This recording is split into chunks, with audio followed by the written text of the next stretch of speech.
There are currently 9 characters in Dragon Ball Sparking Zero that cost 2 points. 2 DP characters are important because with how team building works in this game, many teams are left with only 2 to 3 points. So who should you spend it on?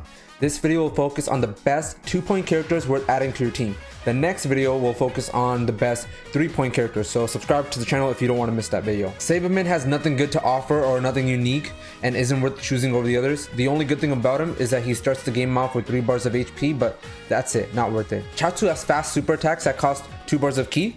Guldo has a 3-point skill that puts him in sparking plus an unblockable ult. And Frieza Soldier has the sleep plus full power charge ability and an unblockable ult. Now, although these 3 characters have something going for them, they aren't worth adding to your team, but the next 4 options I will talk about are in no particular order, are the best options you can choose for the 2 DP category. Spopovich is probably one of the most underrated characters in the game. For 2 DP, he starts the game off with 3 bars of HP. Not a lot of characters that are worth 2 DP have 3 bars of HP. And he also gets 2 bars of ki and 1 skill point. 1 skill point might not seem like anything, but he has a 1 skill point ability that will give him a level 3 attack and a level 3 ki blast power plus a level 1 defense buff for 15 seconds. The only downside is that his ki recovers slowly, but for 1 skill point and the ki recovery not being so bad, this is high value in my opinion, worth the trade-off. Plus, he has a 2 skill point move, which gives him a level 3 defense buff, which can stack with the other ability, giving him a level 4 defense buff in total for 15 seconds. On top of all of that, he also has a 4 ki super, which cannot be blocked. 3 bars of HP with lots of attack and defense buffs makes him a very strong unit. Vidilla's here for a few reasons. Number 1, she has a 3 skill point move that will make her go into sparking with a level 2 melee and ki blast power buff. The second reason is that she has a 2 ki super. Third reason is that she starts the game off with 4 bars of ki. And the final reason is that she has After Image Strike, one of the best abilities in the game.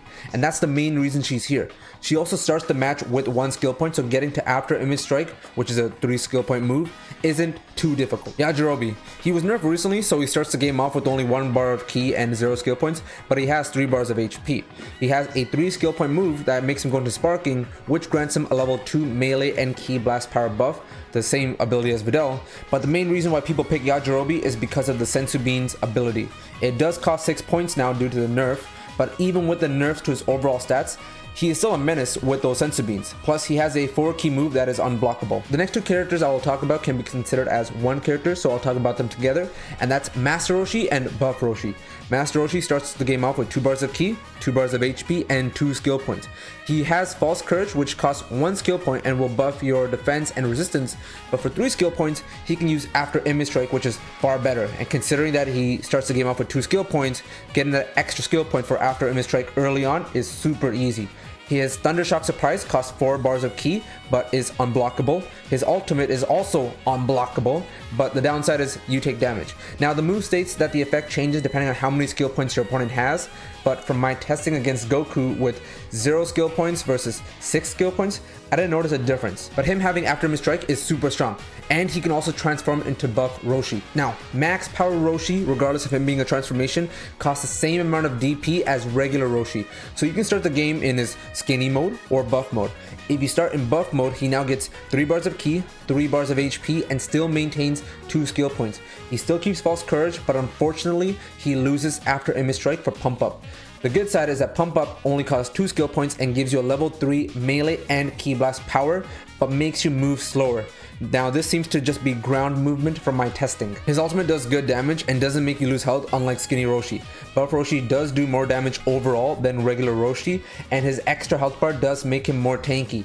But considering he loses his After Image Strike, it's hard to say which one is better, since After Image Strike plays a significant role in making your defense better with the auto dodging mechanic, which ultimately makes you live longer, so that kind of offsets the extra HP bar you get with Max Roshi. Now, it's hard to say which Roshi is better, but because Roshi has so many options and gives you the flexibility on how you want to play him, plus Yajirobe receiving the latest nerfs, which can make it harder for you to use the Senzu Beans, I would say Master Roshi and Buff Roshi are the 2 best DP characters you can pick for your team. This is also my go-to 2 DP character as well, mainly Skinny Roshi.